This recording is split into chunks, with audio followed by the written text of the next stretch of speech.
আমার নাম রহিম খান। আমি দেখেছি তারা ভারতের একমাত্র মুসলিম সংখ্যাগরিষ্ঠ রাজ্যটিকে কেন্দ্রশাসিত অঞ্চলে পরিণত করছে, কিন্তু আমি আর একটি কথাও বলিনি, কারণ আমি রাস্তায় প্রতিবাদ করার এবং জাতীয়তা বিরোধী বলে শনাক্ত হওয়ার ঝুঁকি নিতে চাইনি। রহিম খান এখানে ভারতের মুসলমানদের প্রতিনিধি।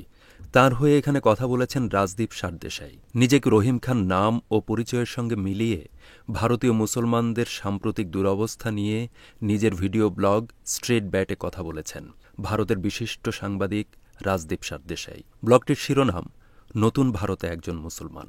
চলুন তার ভিডিও ব্লগের সেই বয়ানটি জেনে নেই। কি বলছেন রাজদীপ সারদেশাই? আজ আমি স্ট্রেট বেটে মন্তব্য করছি, যা খুবই গুরুত্বপূর্ণ, যেখানে আমি একটি বিতর্কিত প্রশ্ন উত্থাপন করছি। ধরুন, যদি আমার নাম রাজদীপ সারদেশাই না হয়, তাহলে কি হতো? আমার সামনে আপাতদৃষ্টিতে যে মেরুকরণের ঘটনা ঘটছে, সে বিষয়ে আমি কিভাবে প্রতিক্রিয়া জানাতাম? আজকের ভিডিও ব্লগের বন্ধুরা, আপনারা আমার নাম রহিম খান দেখতে পাচ্ছেন। দয়া করে মনোযোগ সহকারে শুনুন। প্রথমে তারা আমার মসজিদের বিরুদ্ধে এসেছিল। আমি কিছুই বলিনি, কারণ সুপ্রিম কোর্ট রায় দিয়েছিলেন যে মসজিদ ভেঙে ফেলা একটি অপরাধ। কিন্তু যে জমিতে মসজিদটি একসময় দাঁড়িয়েছিল, তা একটি বিশাল মন্দির নির্মাণের জন্য দেওয়া হবে। যেহেতু মন্দিরের বিষয়টি সংখ্যাগরিষ্ঠ সম্প্রদায়ের বিশ্বাসের সাথে জড়িত ছিল, এটি ছিল আইনের ওপরে বিশ্বাসকে স্থান দেওয়ার একটি ক্লাসিক উদাহরণ। কিন্তু আমি কিছুই বলিনি, কারণ এটি ছিল সুপ্রিম কোর্টের সিদ্ধান্ত। আমিও চাইনি যে আমার শহরে আর কোনো দাঙ্গা হোক। আমার নাম রহিম খান। তারা তখন আমার কাছে এসে আমার বিয়ের অধিকার নিয়ে প্রশ্ন তোলে। বলে যে আমি যদি অন্য ধর্মের কাউকে বিয়ে করি, তবে আমাকে প্রমাণ করতে হবে যে এটি জোর করে করা হয়নি। তারা এটাকে লাভ জিহাদ বলে অভিহিত করে। কিন্তু আমি আবারও চুপ করে থাকি, কারণ আমি কাউকে অপমান করতে চাইনি। আমার নাম রহিম খান। তারপর তারা আমার খাদ্যাভ্যাসের জন্য আমার কাছে আসে। বছরের পর বছর ধরে আমি যে মাংসের দোকানগুলো চালাচ্ছি, হঠাৎ করেই তা বন্ধ হয়ে যাওয়ার বা বয়কটের ঝুঁকিতে পড়ে গেল। কিন্তু আমি কথা বলিনি, কারণ আমি নিশ্চিত ছিলাম না যে কতজন লোক আমার পছন্দের খাবারের অধিকারকে সমর্থন করবে। তারপর তারা আমার পোশাকের জন্য এসেছিল। আমার নাম রহিম খান। আমার মেয়ে স্কুলে হিজাব পরতে পারে না। তারা আমাকে সতর্ক করে দিয়েছিল যে হিজাব লৈঙ্গিক নিপীড়নের প্রতীক। আবারও আমি ঠিক কিভাবে প্রতিক্রিয়া জানাব তা নিশ্চিত করতে পারছিলাম না।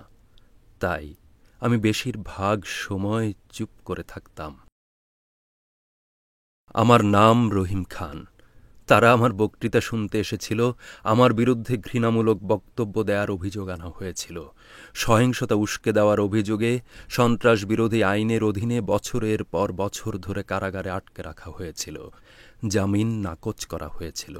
কিন্তু আবারও আমি চুপ করে রইলাম, কারণ কেউ আমার কথা শুনবে না। যদিও আমি দাবি করতাম যে আইন দিয়ে আমাকে ঘায়েল করা হয়েছে, তা আসলে খুব বেছে বেছেই করা হয়েছে। আমার নাম রহিম খান। আজ আমি আপনাদের বলতে চাই যে আমাকে একবার সন্ত্রাসী বলা হয়েছিল, কারণ কেউ একজন হোয়াটসঅ্যাপে একটি মেসেজে পড়েছিল যে সব মুসলমান সন্ত্রাসী। আমি হতবাক হয়ে গেলাম, কিন্তু কোনো আদালত আমার কথা শুনল না, কারণ বিচারের আগেই আমাকে দোষী সাব্যস্ত করা হচ্ছিল। আমার নাম রহিম খান। তারা আমার পছন্দের প্রার্থীকে ভোট দেওয়ার অধিকার নিয়ে প্রশ্ন তুলতে এসেছিল। একে বলেছিল ভোট জিহাদ। আমি এই শব্দটি পছন্দ করিনি, কিন্তু সত্যি বলতে আমি কোনো কথাও বলতে পারিনি, কারণ আমি যদি কথা বলি, তাহলে আমার বিরুদ্ধে ভোট ব্যাংক রাজনীতির অভিযোগ আনা হবে বলে ভয় ছিল।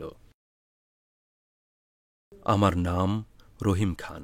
আমি দেখেছি তারা ভারতের একমাত্র মুসলিম সংখ্যাগরিষ্ঠ রাজ্যটিকে কেন্দ্রশাসিত অঞ্চলে পরিণত করেছে, কিন্তু আমার আর একটি কথাও বলিনি, কারণ আমি রাস্তায় প্রতিবাদ করার এবং জাতীয়তা বিরোধী বলে শনাক্ত হওয়ার ঝুঁকি নিতে চাইনি। আমার নাম রহিম খান। আমার পদবি ও দাঁড়ির কারণে তারা আমাকে একটি দামি কলোনিতে বাসা ভাড়া দিতে অস্বীকৃতি জানায়, কিন্তু আমি চুপ করে বসে থাকি, কারণ যদি আমি কথা বলি, তাহলে হয়তো আর কখনো কোনো বাসা ভাড়া পাব না। তারপর একদিন তারা আমার বাড়িতেও বুলডোজার নিয়ে আসে। বুলডোজার দিয়ে ঘর ভেঙে ফেলার হুমকি দেয়। বলে যে এটি বুলডোজারের ন্যায় বিচার। আমি জানতাম এটা অবিচার, কিন্তু আমি একটি শব্দও বলিনি, কারণ আমার নাম যেমনটি বলেছিলাম, রহিম খান। আমার নাম রহিম খান। তারা এসে আমাকে গরু পাচারের অভিযোগে অভিযুক্ত করে, অথচ আমি কেবল মাংসের ব্যবসার পুরনো পারিবারিক পেশাটাই চালিয়ে যাচ্ছিলাম। কিন্তু আবারও আমি একটি কথা বলিনি, কারণ আমি জনতার হাতে গণপিটুনিতে মারা যেতে চাইনি। আমার নাম রহিম খান। তারা আমার নামাজ পড়ার অধিকার নিয়ে কথা বলতে এসেছিল। আমাকে বলা হয়েছিল আমি ছাদে, আমার নিজের ছাদেও নামাজ পড়তে পারি না। আমার হিন্দু ভাই বোনেরা, যাদের আমি খুব ভালোবাসি, তারা রাস্তায় 10 দিনের গণেশ উৎসব করতে পারে, কিন্তু আমার ছাদে বা মসজিদের কাছের রাস্তায় 8 ঘন্টা প্রার্থনা করার কথা বলার সাহস পাইনি। আমি চুপ করে রইলাম, কারণ প্রতিবাদ করার শক্তি আমার ছিল না। ওহ হ্যাঁ, আমি তোমাকে বলতে ভুলে গেছি যে আমার নাম রহিম খান। করোনার সময় করোনা জিহাদের কথা বলে তারা আমাকে টার্গেট করেছিল। তখন দেশের রাজধানীতে একটি ছোট সভা হয়েছিল। তারা এটিকে করোনা জিহাদ বলেছিল। সেই আমার গায়ে করোনা ভাইরাসের বাহক বলে ট্যাগ লাগিয়ে দেওয়া হয়েছিল। আমার মতো আমার বন্ধুদেরও। ওরা সবজি বিক্রি করছিল, তাদের বয়কট করা হলো, কারণ তারাও আমার মতো ভারতীয় মুসলমান ছিল।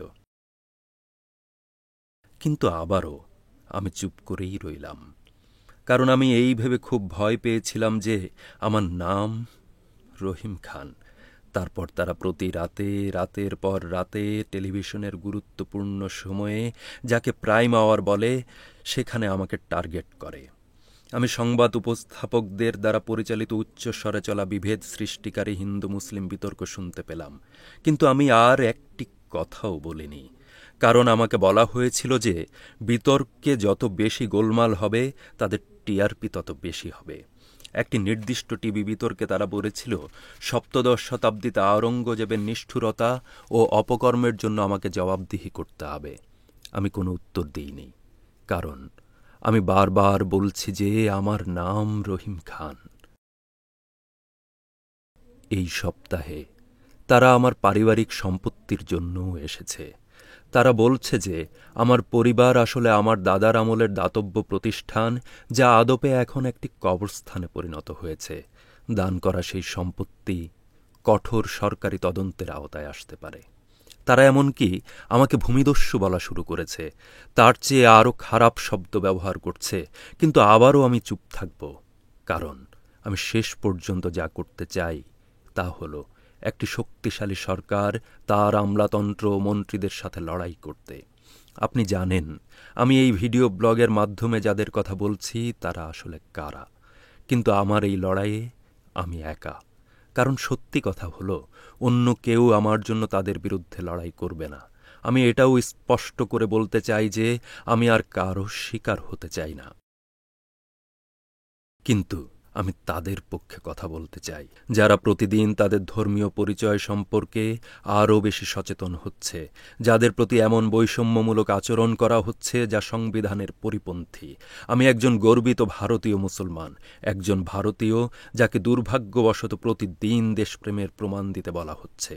আমি এখন পর্যন্ত চুপ থাকাটাই বেছে নিয়েছি, কারণ আমার মনে হয় আমার আর কোনো উপায় নেই।